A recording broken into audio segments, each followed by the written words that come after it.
Okay, now that hopefully you understand the difference between a planar projection on the x, y, and z axes, you could knock this out really quickly by yourself.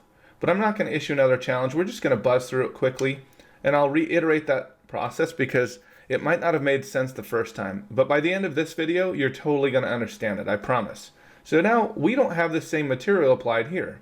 In fact, I don't even think we remembered to name this material as I went back and edited. So we're going to need to name this material and find it. Now, how do we do that? We could go to the attribute editor here.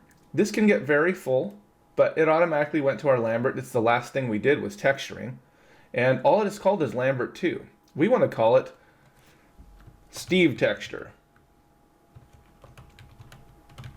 And now we can apply Steve texture to all the rest of these objects. So if I click here, I can right click, assign existing material Steve texture.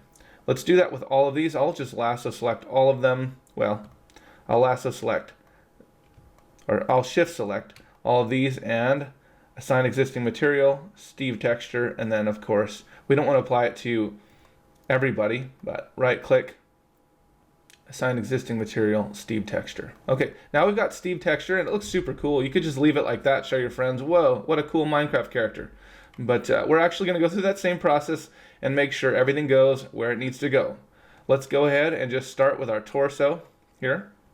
And unfortunately, since we've rigged it, it's kind of hard. We can unrig it, of course. Let's go over here to our outliner, and I will unrig this torso by grabbing all of these and middle mouse dragging them out here. And now they're unparented, and now we can just select the torso and work on it. Okay, same process here. We want to select the front poly. So we go to poly selection mode, faces, select that face, and which projection is this going to be? Think about it. Which axes? Let's just go through these axes one more time. I don't even know if we've done this enough. Here, I'll get rid of the outliner. So this is now, which axis is this? Okay, this is our x-axis. So what we want to do is project on the x-axis. So we go create planar and make sure we have the x-axis selected, hit project. Now something's wrong here. It's incorrect, and I don't know exactly what happened here, but right now this blue should represent Z, and it's actually going up and down, which is Y. And this should represent Y, but it's representing X right now. So it's a little confusing what's going on right now on our scene. It looks like we may have modeled him the wrong direction, and that kind of stuff can happen. So we've just inverted a bunch of things, and that further complicates it for the purposes of a tutorial, and I apologize for that. But these kind of things happen all the time, and it can be very frustrating. So I don't allow myself to get frustrated. I just think about it now and say, okay, what's going on here? So this isn't working, this projection. Let's go ahead and create a new projection, and we'll go Y and hit apply. Still not it. So we'll hit Z, hit apply, and that worked for us. I'm not going to worry too much. If something got inverted or messed up, I can still keep moving on, and I can make it work. So I believe this is the torso right here, but I'm going to double check with some reference. Zoom in. You can see I need kind of a neck, shirt, and right here. So I didn't have it correct. That would be over here. Neck, shirt, and pants. And that would be the proper place for the shirt projection. Okay, looking good. Awesome. I'm going to leave this open because we're going to just keep using it. But now I have that part done. Next, I'll need to do this part. And I do believe it's this right here, or maybe it's this. Again, I'll need to double check because I'm not that familiar with Minecraft Steve. So maybe I'll go around to the back because I do have reference of that.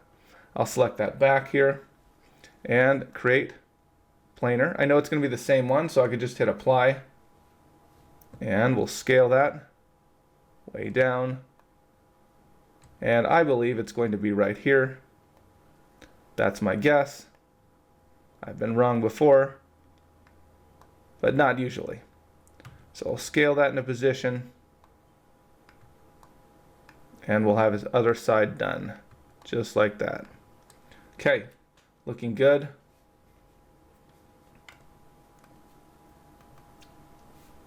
Again, we can't see this underside on any of our reference. This side right here, it does not exist on any reference.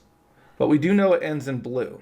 So what I'm going to do is probably put it here and here and call it a day, because that's about the best I can do, and it's not really going to matter that much. So I'll select this, create planar. Again, I'm going to need to change the projection method. Oh, I have it right here. I keep forgetting I have it open. The reason I left it open is so I wouldn't forget.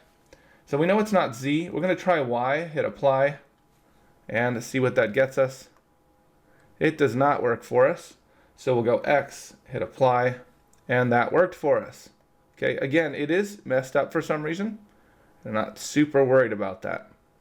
As long as you know enough to experiment with which ones, you'll be able to figure this out. You won't even have to think about it, just experiment with it.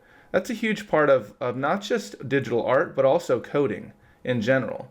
Because one of the general rules of coding or digital design or anything is you're working on computers and software, and bugs happen, mistakes happen, you accidentally hit the wrong hotkey.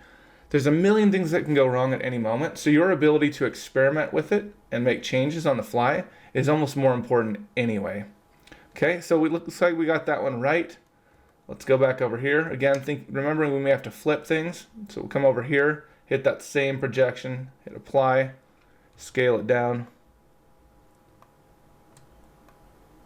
move it over into place, zoom in, scale it down.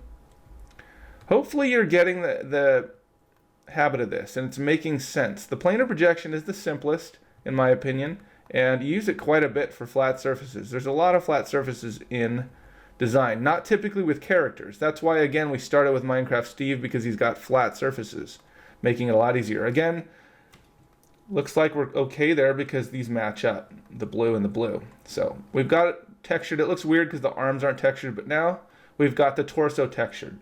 And because this is so long, I will go ahead and stop it there. In the next one, hopefully we can finish the arms and the legs. And I believe that this is starting to make sense for you. And if not, don't worry at all. 3D is difficult. UVs are notoriously difficult. So you will get it eventually, I promise. So in the next one, let's finish the arms and legs. I'll see you then.